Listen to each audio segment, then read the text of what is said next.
Bollywood silver screen presenting hidden figures. ये एक सच्ची बायोग्राफिकल मूवी है। ये कहानी शायद आपको आपकी जिंदगी में बहुत कुछ सिखा दे। ये फिल्म सन 2016 की टॉप 10 फिल्मों में से एक फिल्म है जिसे ऑस्कर में बेस्ट पिक्चर के लिए भी नॉमिनेट किया गया था। ये कहानी शुरू होती है सन 1961 से। ये वो वक्त था जब काले और गोरों का भेदभाव अमेरिका में बहुत ज्यादा था।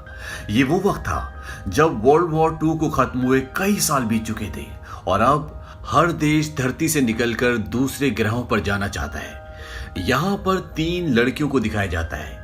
ये तीनों की तीनों अफ्रीकन अमेरिकन लेडी हैं। इनकी गाड़ी सड़क पर खराब हो जाती है और तभी वहां पर एक पुलिस की गाड़ी आती है। ये उससे डर जाती है क्योंकि इस वक्त अफ्रीकन्स की जो अमेरिका में रहते हैं उनकी कोई इज्जत नहीं होती। उन्हें बिना किसी गुनाह के भी जेल में डाल दिया जाता था। ये तीनों की तीनों नासा में काम करती हैं और जब पुलिस को ये पता चलता है कि ये सब नासा में काम करती हैं तो वो उनसे सख्ती से बात नहीं करता बल्कि वो उनकी मदद करता है, क्योंकि ये वो वक्त था जब रशिया भी इसी तरह के प्रोजेक्ट्स पर लगा हुआ था और अमेरिका चाहता था कि उनसे पहले वो अंतरिक्ष में यानी कि चांद पर पहुंचे और इसके लिए नासा में बहुत जोरों शोरों से काम चल रहा होता है। और ये तीनों नासा में ह्यूमन कंप्यूटर होते हैं, यानी कि ये नासा के लिए कैलकुलेशन का काम करते हैं, क्योंकि इस वक्त कंप्यूटर मशीन इतनी एडवांस नहीं थी कि उस पर पूरी तरह से विश्वास किया जा सके। इसीलिए नासा अपनी सारी कैलकुलेशन के लिए बाहर से लोगों को हायर करता था। इन तीनों में से एक का नाम कैथरीन जॉनसन होता है जो कि मैथमेटिक्स में बहुत शार्प होती है। दूसरी का नाम मेरी जैक्सन। मेरी एक इंजीनियर बनना चाहती है और तीसरी जो इनकी सुपरवाइजर भी है उसका नाम डोरथी होता है। वहीं नासा में ये दिखाया जाता है कि नासा का हर एक साइंटिस्ट इस बात पर काम कर रहा है कि कैसे किसी यान को पृथ्वी की कक्षा से बाहर भेजा जा सकता है, यानी कि अंतरिक्ष में भेजा जा सकता है। और नासा की टेंशन और भी तब बढ़ जाती है जब ये काम रूस उनसे पहले कर देता है। दरअसल रूस अपने एक यान को पृथ्वी की कक्षा से बाहर भेजने में कामयाब हो जाता है और उसमें एक आदमी भी होता है, एक एस्ट्रोनॉट भी होता है जिसका नाम होता है यूरी गैगेरिन। और ये इस दुनिया का पहला ऐसा इंसान था जो पृथ्वी की कक्षा से बाहर अंतरिक्ष में गया था और ये हुआ था 12 अप्रैल सन 1961 को। और अब अमेरिका भी एस्ट्रोनॉट्स एस्ट्रोनॉट्स को पृथ्वी की कक्षा से बाहर अंतरिक्ष में भेजना चाहता है। इसके लिए वो कई प्रयास भी करते हैं लेकिन वो सब के सब फेल हो जाते हैं। इनके जो यहाँ पर नासा के डायरेक्टर होते हैं उनका नाम होता है एल हैरिसन और वो चाहते हैं कि रूस से पहले अमेरिका चांद पर जाए, लेकिन इसके लिए इन्हें एक ऐसा यान बनाना होगा जो आराम से पृथ्वी की कक्षा से बाहर जा सके और उसी तरह से बिना किसी दुर्घटना के पृथ्वी पर वापस लैंड कर सके। अब एल हैरिसन को एक ऐसा एम्प्लॉय चाहिए जो एनालिटिक ज्योमेट्री में मास्टर हो और इन्हें ऐसा कोई एम्प्लॉय मिल नहीं रहा होता। पिछले 12 महीनों में ये ऐसे 12 लोगों को बदल चुके हैं और अब मजबूरी में कैथरीन को इन्हें इस डिपार्टमेंट में शिफ्ट करना पड़ता है। आज से पहले यहाँ पर सिर्फ गोरों ने काम किए हैं और कैथरीन ऐसी पहली ब्लैक लेडी है जो इस डिपार्टमेंट में काम करने के लिए आई है। जब वो अंदर जाती है उसके हाथ में एक बॉक्स होता है, तभी वहां पर काम करने वाला एक आदमी उसके बॉक्स के ऊपर डस्टबिन रख देता है क्योंकि उसे ऐसा लगता है कि ये सफाई करने वाली है। पर जब वो ये बताती है कि वो यहाँ पर काम करने के लिए आई है तो उसे सब के सब बहुत हैरानी से देखते हैं। इससे ये पता चलता है कि उस वक्त कालों और गोरों के बीच में कितना भेदभाव था, लेकिन अब कैथरीन इस डिपार्टमेंट का हिस्सा है। वहीं दूसरी तरफ मैरी को दिखाया जाता है कि अब उसे space capsule heat shield team के साथ काम करना है और इस टीम का काम होता है स्पेस कैप्सूल को सुरक्षित बनाना। स्पेस कैप्सूल उसे कहा जाता है जिसके अंदर एस्ट्रोनॉट बैठकर अंतरिक्ष में जाता है और जब कैप्सूल वापस धरती पर आता है तो धरती के वातावरण से फ्रिक्शन होने से उस कैप्सूल की हीट बहुत ज्यादा बढ़ जाती है और हीट शील्ड का काम होता है उस गर्मी को, उस हीट को कंट्रोल करना। लेकिन कई बार परीक्षण करने के बाद भी, कई बार डिजाइन बनाने के बाद भी वो उसमें कामयाब नहीं हो रहे होते। और जब मैरी अपने सीनियर के साथ उस डिजाइन को देखती है तो वो एक बार में बता देती है कि उसमें क्या कमी है। उसका सीनियर बोलता है कि इंजीनियर के दिमाग वाले को इंजीनियर ही होना चाहिए।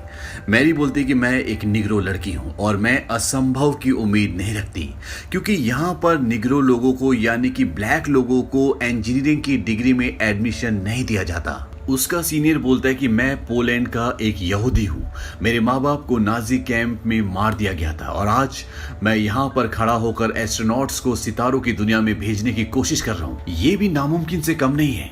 वो मैरी से बोलता है कि अगर तुम वाइट होती तो क्या तुम इंजीनियर बनना चाहती? वो कहती कि अगर ऐसा होता तो मैं आज इंजीनियर बन चुकी होती। वहीं डोरोथी जो यहाँ पर सुपरवाइजर का काम संभालती है, दरअसल वो ऑफिशियली सुपरवाइजर नहीं है। पुराने सुपरवाइजर के काम छोड़ने के बाद उसका सारा काम डोरोथी संभालती है, लेकिन उसे सैलरी सुपरवाइजर की नहीं मिलती और जब वो इस बात के लिए मिसेस मिचेल से बात करती है तो वो उसकी बात को ज्यादा सीरियस नहीं लेती। यहाँ पर डोरोथी को ये भी पता चलता है कि नासा में अब IBM कंप्यूटर आ रहा है और अगर एक बार वो एक्टिव हो गया तो उसके बाद यहाँ पर जितने भी लोग कैलकुलेशन करते हैं उन सब की नौकरी चली जाएगी। और वो ये बात कैथरीन और मैरी को लंच टाइम में बताती है, लेकिन साथ में वो ये भी कहती है कि इन मशीन्स को ऑपरेट करने के लिए कोई ना कोई इंसान तो चाहिए होगा और अब एक ही रास्ता है कि हमें इस काम को सीखना होगा। तभी वहां पर मिसेस मिचेल आ जाती है और वो मैरी को बोलती है कि जो तुमने इंजीनियर ट्रेनिंग के लिए एप्लीकेशन दी थी उसे हम एक्सेप्ट नहीं कर सकते क्योंकि तुम्हारे पास जरूरी डिग्री नहीं है। मैरी कहती है कि मेरे पास मैथमेटिक्स और फिजिकल साइंस की बैचलर डिग्री है जो अधिकतर इंजीनियर्स के पास होती है। मिसेस मिचेल कहती है कि लेकिन हमें इस पोस्ट के लिए यूनिवर्सिटी ऑफ वर्जीनिया की एडवांस कोर्स की डिग्री भी चाहिए और ये हमारे क्राइटेरिया में है। इसे मैं डिसाइड नहीं करती बल्कि नासा करती है। और ये कहकर वो वहां से चली जाती है। और अब अगर मैरी को ये पोस्ट हासिल करनी है तो उसे सारे डॉक्यूमेंट्स पूरे करने होंगे और जो सर्टिफिकेट उसे यूनिवर्सिटी ऑफ वर्जीनिया से मिल सकता है वो यहीं पर पास में एक हैम्पटन हाई स्कूल होता है, वहां से भी मिल सकता है, लेकिन वो स्कूल सिर्फ गोरों के लिए होता है। हालांकि ये लॉ ऊपर से नहीं होता, लेकिन इस कानून को कोई भी नहीं मानता कि वहां पर ब्लैक लोग भी अपने सर्टिफिकेट्स, डिग्री या एजुकेशन कर सकते हैं। इसीलिए आज तक हैम्पटन हाई स्कूल में कोई भी ब्लैक इंसान नहीं गया। लेकिन मैरी किसी भी हालत में वहां पर एडमिशन लेके अपने डॉक्यूमेंट्स पूरे करना चाहती है, इसीलिए वो कोर्ट में जाती है क्योंकि अगर जज ने उसे वहां से ग्रीन चिट दे दी तो उसे वहां पर एडमिशन मिल जाएगा। जज उसे कहता है कि तुमने एडमिशन के लिए पिटीशन दर्ज की है, लेकिन तुम्हें पता होना चाहिए कि हैम्पटन हाई स्कूल गोरों का स्कूल है। चाहे सुप्रीम कोर्ट कुछ भी कहे, लेकिन वर्जीनिया अभी भी काले और गोरों का रंग भेद करने वाला राज्य है। मैरी कहती कि मैं आपसे कुछ कहना चाहती हूँ। वो कहते कि आप अपने परिवार में पहले थे जो US नेवी में गए, आप पहले थे जो यूनिवर्सिटी गए और आप पहले स्टेट जज बने जिसे 3 गवर्नर्स ने चुना। जज कहता है कि आप कहना क्या चाहती हैं? वो कहती है कि इस दुनिया में जो भी इंसान पहली बार कोई पहला काम करता है तो उसे ये दुनिया हमेशा याद रखती है, चाहे वो चांद पर जाना हो या कोई और काम हो। वो कहती है कि आज से पहले कोई भी ब्लैक इंसान गोरों के स्कूल में नहीं गया और अगर मैं ऐसा करती हूँ और आप ये फैसला सुनाते हैं तो आपका नाम इतिहास हमेशा याद रखेगा। जज उसकी इस बात से इम्प्रेस हो जाता है और वो कहता है ठीक है, लेकिन तुम सिर्फ नाइट क्लासेस में जा सकती हो। और इस बात से मैरी को खुशी होती है क्योंकि अब वो नासा में इंजीनियर बन सकती है। वहीं दूसरी तरफ डोरोथी अब IBM मशीन को समझना चाहती है, उसकी प्रोग्रामिंग सब कुछ सीखना चाहती है ताकि वो उसे ऑपरेट कर सके। और वो इसके लिए लाइब्रेरी से बुक चुरा के ले आती है क्योंकि जिस लाइब्रेरी में वो बुक होती है वहां पर ब्लैक लोगों को जाना मना होता है। इस वक्त में ब्लैक लोगों के लिए बहुत ज्यादा रिस्ट्रिक्शन थी। बस में उनके लिए सीट्स अलग होती थी, उनके टॉयलेट्स अलग होते थे, वो हर जगह नहीं जा सकते थे जहां पर गोरे जा सकते थे। लेकिन अब डोरोथी के पास वो बुक है जिससे वो IBM मशीन को समझ सकती है और वो उसे पढ़ना शुरू करती है और साथ ही साथ वो जो सीखती है वो अपनी टीम को भी सिखाती है क्योंकि वो जानती है कि एक बार ये मशीन चलना शुरू हो गई तो यहाँ पर किसी भी ऐसे एम्प्लॉय की जरूरत नहीं होगी जो कैलकुलेशन करता है, क्योंकि IBM मशीन सब कुछ खुद ही कैलकुलेट कर लेगी। इसीलिए वो अपनी पूरी टीम को, जो उसके अंडर काम करती है, जो सारी फीमेल्स ब्लैक हैं और जिनकी जॉब जाने वाली है, वो उन्हें आईबीएम मशीन के बारे में पढ़ाना समझाना शुरू कर देती है। वही कैथरीन हैरिसन जो कि यहाँ का डायरेक्टर है, उसके अंडर जो टीम होती है उसके साथ एनालिटिक ज्योमेट्री का काम करती है, लेकिन वहां पर उसके साथ बहुत भेदभाव हो रहा होता है क्योंकि वो अपने ग्रुप में अकेली निग्रो औरत होती है। उसके लिए कॉफी की केटल अलग से लगाई जाती है क्योंकि उनका स्टाफ नहीं चाहता कि जहां से कॉफी वो लोग पीते हैं वहां से कैथरीन भी पिए। साथ ही साथ कैथरीन को यहाँ से वॉशरूम 800 मीटर दूर जाना पड़ता है क्योंकि यहाँ पर जो वॉशरूम होता है वो सिर्फ गोरे लोगों के लिए होता है। लेकिन कैथरीन अपने काम में बहुत शार्प होती है। हालांकि उसे सारे डॉक्यूमेंट्स नहीं दिए जाते, लेकिन बावजूद इसके वो एक ऐसी कैलकुलेशन बोर्ड पर करती है जिसे देखकर सब हैरान हो जाते हैं। हैरिसन उसे अपने पास बुलाते हैं। वो कहते हैं कि तुमने ये सब कैसे किया। वो कहते हैं कि जो डॉक्यूमेंट्स आपने मुझे दिए उसके आधार पर ये पता चलता है कि आपके आज तक के सारे टेस्ट फेल क्यों हुए। आपका रॉकेट सब कुछ ठीक है, लेकिन कैप्सूल के भार को वो अंतरिक्ष तक पहुंचा ही नहीं सकता। हैरिसन बोलता है कि तुमने सब कुछ पता कर लिया इन डॉक्यूमेंट्स के आधार पर जो पूरे भी नहीं है। वो कहते हैं कि इनमें सब कुछ लिखा हुआ है और वो हैरिसन को सब कुछ एक्सप्लेन करती है।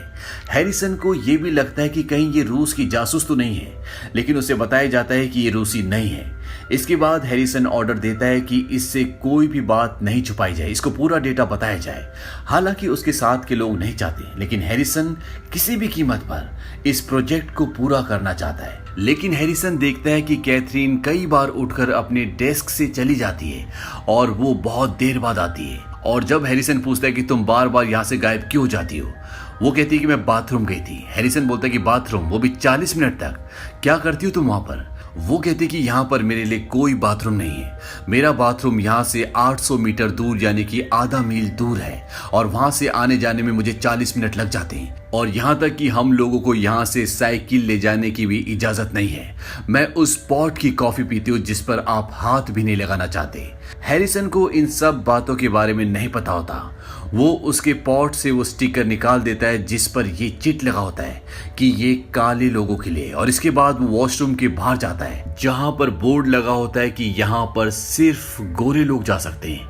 हैरिसन उसे उखाड़ कर फेंक देता है और कहता है कि आज के बाद यहाँ पर कोई भी जा सकता है क्योंकि नासा में सिर्फ हुनर की जबान बोली जाती है। वहीं दूसरी तरफ डोरोथी भी अब आईबीएम की पूरी जानकारी ले चुकी है और आईबीएम मशीन अब नासा में आ जाती है। लेकिन जब नासा वाले उसे स्टार्ट करते हैं तो उनसे स्टार्ट नहीं होती और जब वो वहां से चले जाते हैं तो डोरोथी वहां पर आती है और वो उसे स्टार्ट कर देती है। इससे उन्हें समझ में आ जाता है कि डोरोथी के पास आईबीएम की नॉलेज है और बाद में डोरोथी को यहाँ का सुपरवाइजर बना दिया जाता है। लेकिन डोरोथी एक शर्त रखती है। वो कहती है कि उसके साथ जो उसके 30 को वर्कर्स हैं उसे उनके साथ यहाँ पर काम दिया जाए क्योंकि उन सब को आईबीएम की नॉलेज है। डोरोथी ने सबको सब कुछ सिखा दिया होता है और मिसेस मिचेल उसकी शर्त को मान लेती है। वो डोरोथी को यहाँ का सुपरवाइजर बना देते हैं और साथ ही साथ मिसेस मिचेल पहले डोरोथी को सिर्फ डोरोथी बोलती थी, लेकिन अब वो उसका नाम इज्जत से लेती है। वहीं नासा से पहला एस्ट्रोनॉट अब पृथ्वी की ऑर्बिट पर जाने के लिए तैयार है और उसका नाम होता है जॉन ग्लेन। कैथरीन कहती है कि मैं इस पर अभी से काम करना चाहती हूँ। उसके जो डायरेक्टर होते हैं जिनका नाम हैरिसन है, वो कहते हैं कि ये नंबरों को सही जगह लगाने का काम नहीं है बल्कि हमें एक नया गणित इजाद करना होगा। कैथरीन कहती है कि मैं कर सकती हूँ। हैरिसन उसके पिछले काम को देखकर उसे इजाजत दे देते हैं। अब ये लॉन्च तो आराम से कर सकते हैं, लेकिन इनके सामने सबसे बड़ी चुनौती होती है कि उसे वापस लाना, और इसे ये एक नाम देते हैं गो नो गो, यानी कि जाओ न जाओ। नासा के मुताबिक इनका कैप्सूल जिसके अंदर जॉन ग्लेन होंगे, जब वो पृथ्वी के चक्कर लगा रहा होगा तो उसकी गति को सही समय पर और सही तरीके से कम करना होगा, और जो चक्कर वो अंडाकार तरीके से लगा रहा है उसे इन्हें सेमी सर्कल में डिवाइड करना होगा और उसके बाद उसे वापस पृथ्वी पर लाया जा सकता है। और ये गणना बिल्कुल सटीक होनी चाहिए क्योंकि अगर ये वक्त से पहले उसे पृथ्वी के अंदर दाखिल करते हैं तो उसमें हीट बढ़ जाएगी, उसमें आग लग जाएगी, और अगर इन्हें देर हो गई तो वो पृथ्वी के कक्ष में दाखिल हो ही नहीं पाएगा और लगातार अंतरिक्ष के चक्कर लगाता रहेगा। और ये इनके लिए सबसे बड़ा चैलेंज होता है जिसे नाम देते हैं गो नो गो, यानी कि जाओ न जाओ। अब कैथरीन अपना काम शुरू कर देती है, लेकिन उसे यहाँ काम में एक प्रॉब्लम और हो रही होती है, क्योंकि बार बार एक कैप्सूल का वजन, उसके लॉन्च का टाइम, जगह बदल रहे होते हैं, जिस वजह से मैथमेटिक्स की पूरी कैलकुलेशन बदल जाती है और जो भी काम कैथरीन करती है वो सब खराब हो जाता है। कैथरीन मिस्टर हैरिसन को बोलती है कि मैं भी ब्रीफिंग में जाना चाहती हूँ। हालांकि आज से पहले कोई भी फीमेल इस ब्रीफिंग में नहीं गई, लेकिन मिस्टर हैरिसन उसे अलाउ कर देते हैं और यहाँ पर जॉन ग्लेन भी होते हैं, जो वो एस्ट्रोनॉट होते हैं जो कैप्सूल में बैठकर पृथ्वी के चक्कर लगाने वाले हैं। और जब वो कैथरीन की कैलकुलेशंस को देखते हैं तो वो उससे बहुत इम्प्रेस होते हैं, क्योंकि कैथरीन अपने काम में बहुत शार्प होती है। लेकिन अभी भी जो इनकी कैलकुलेशन का तरीका होता है उससे ये बिल्कुल सटीक आंकड़े नहीं पा रहे होते। और कैथरीन बताती है कि शायद हमें नए गणित की जरूरत ही ना पड़े, पुराने से काम चल जाए। वो बताती है कि ऑयलर पद्धति ये एक मैथमेटिक्स का पुराना तरीका है जो बिल्कुल सटीक नंबर, सटीक आंकड़े देता है। और जब कैथरीन उस फॉर्मूले से कैलकुलेशन करती है तो मिस्टर हैरिसन बहुत खुश होते हैं। वो कहते हैं कि मिल गया। वहीं दूसरी तरफ मैरी अब इंजीनियरिंग की क्लासेस के लिए जाने के लिए तैयार हैं और उसके हस्बैंड, जो पहले उसका बिल्कुल भी साथ नहीं दे रहे थे, जो ये बोलते थे कि ये सब बेवकूफ़ी है, ये हो ही नहीं सकता, अब वो भी उसके साथ है। और जब मैरी क्लास में जाती है तो वहां पर एक भी लड़की नहीं होती और ना ही कोई ब्लैक होता है, क्योंकि आज से पहले इस जगह पर कोई भी ब्लैक स्टूडेंट नहीं आया। और जब वो अपना एडमिशन फॉर्म अपने टीचर को देती है तो सभी स्टूडेंट्स और टीचर हैरान हो जाते हैं। लेकिन कैथरीन अब इस कोर्स का हिस्सा है और जो सपना उसने कभी देखा था वो सच होने वाला है। अब नासा में IBM मशीन शुरू हो चुकी है, जिसे डोरोथी और उसकी पूरी टीम ऑपरेट करेगी। और इस मशीन के शुरू होने के बाद मिस्टर हैरिसन कैथरीन को बुलाते हैं। वो कहते हैं कि हमारे पास IBM मशीन है और ये एक कंप्यूटर दिमाग है जिसे इंसान का दिमाग मैच नहीं कर सकता, इसीलिए अब हमें इस डिपार्टमेंट में इंसानी कंप्यूटर जो कैलकुलेशन करते हैं उनकी जरूरत नहीं है। हालांकि मिस्टर हैरिसन ऐसा नहीं करना चाहते। वो जानते हैं कि कैथरीन बहुत टैलेंटेड है, लेकिन बहुत सारे फैसले उनके हाथ में नहीं होते। वो कैथरीन को सॉरी भी बोलते हैं। कैथरीन कहती है कि मैं समझती हूँ और कैथरीन को उसके पुराने डिपार्टमेंट में भेज दिया जाता है। और अब वो दिन आता है जब पृथ्वी की कक्षा से बाहर एक इंसान जिसका नाम जॉन ग्लेन है वो जाएगा। लेकिन जब ये लैंडिंग की गणना उसकी कैलकुलेशन को चेक करते हैं जो IBM मशीन से मिली होती है, तो वो कल के मुकाबले आज बिल्कुल अलग होती है। इस बात से मिस्टर हैरिसन परेशान हो जाते हैं, क्योंकि अगर कैलकुलेशन बिल्कुल सटीक नहीं हुई तो ये लॉन्च नहीं कर सकते, जिसका पूरा दुनिया इंतजार कर रही है। मिस्टर हैरिसन जॉन ग्लेन को कॉल करके बताते हैं कि कल के मुकाबले नंबर आज अलग हैं। जॉन ग्लेन कहता है कि वो लड़की जिसका नाम कैथरीन है, अगर वो बोल दे कि नंबर सही है तो मैं जाने के लिए तैयार हूँ, क्योंकि मैं जानता हूँ उसका दिमाग तेज है, वो अपने काम में शार्प है। और मिस्टर हैरिसन जो उनके पास आंकड़े होते हैं उसे चेक करवाने के लिए कैथरीन के पास भेजते हैं। कैथरीन उसकी पूरी कैलकुलेशन करके मिस्टर हैरिसन के पास जाती है और उसकी कैलकुलेशन के आधार पर अब लॉन्च हो जाता है। और कर्नल जॉन ग्लेन, जो कि एक कैप्सूल में जिसका नाम फ्रेंडशिप 7 है, उस पर बैठकर पृथ्वी के चक्कर लगा रहे। वो अंतरिक्ष में है और वो पहले अमेरिकन बनते हैं जो ऐसा करते हैं। और ये दिन होता है 20 फ़रवरी 1962। लेकिन जब वो वापस पृथ्वी पर आते हैं तो एक पल ऐसा भी आता है जब उनका कैप्सूल रडार से गायब हो जाता है। नासा के सभी एम्प्लॉयज परेशान हो जाते हैं, लेकिन कुछ ही देर बाद वो दोबारा से रडार में आ जाते हैं और इस तरह से नासा का ये प्रोजेक्ट, ये मिशन पूरा हो जाता है, जिसमें कैथरीन का बहुत बड़ा हाथ होता है। और इसी वजह से कैथरीन को उसकी पोजीशन वापस मिल जाती है, यानी कि वो मिस्टर हैरिसन के साथ उसी डिपार्टमेंट में काम करेगी जहां पर उसने इस पूरे प्रोजेक्ट में काम किया होता है। और साथ ही साथ डोरोथी, जो कि अब एक सुपरवाइजर है, और मैरी, जिसने अब इंजीनियरिंग की डिग्री हासिल कर ली है और वो अब नासा में इंजीनियर है। साथ ही साथ अपोलो 2 मिशन, जो कि चांद पर जाने का मिशन होता है, उसमें भी कैथरीन ने एक बहुत बड़ा योगदान दिया था। और सन 2016 में नासा ने कैथरीन जी जॉनसन के नाम से एक कंप्यूटेशनल बिल्डिंग बनाई, जो कि उनके काम को देखते हुए उन्हें सम्मान दिया गया था। और 97 की एज में कैथरीन को the presidential medal of freedom के अवार्ड से सम्मानित किया गया। तो इस तरह से इन 3 फीमेल्स ने उस वक्त, जिस वक्त कालो और गोरों का इतना बड़ा भेदभाव था, इन तीनों ने अपने टैलेंट से न केवल उन सबको काले और गोरे का भेदभाव भूलने पे मजबूर किया, बल्कि उन सबको इन्हें सम्मान भी देना पड़ा। इससे हमें ये पता चलता है कि अगर इंसान के अंदर टैलेंट है तो पूरी दुनिया उसे सलाम करती है। लेकिन किसी भी काम में टैलेंट सिर्फ सोचने से नहीं आता, वो मेहनत करने से आता है, फैसले लेने से आता है, जिंदगी से लड़ने से आता है। और अगर किसी के अंदर टैलेंट है तो ये दुनिया चाहकर भी उसे नकार नहीं सकती, क्योंकि टैलेंट ही एक ऐसी चीज है जो इस दुनिया में अमीर गरीब, ऊंच नीच, पढ़ा लिखा अनपढ़, इन सब को मिटा देती है। तो ये थी कहानी हिडन फिगर्स की। ये फिल्म सन 2016 में रिलीज हुई थी, जिसकी IMDb रेटिंग है 7.8। इस फिल्म का बजट था $25 मिलियन और बॉक्स ऑफिस पर इसने कमाई की थी $236 मिलियन की। उम्मीद करते हैं कि ये कहानी आपको पसंद आई होगी।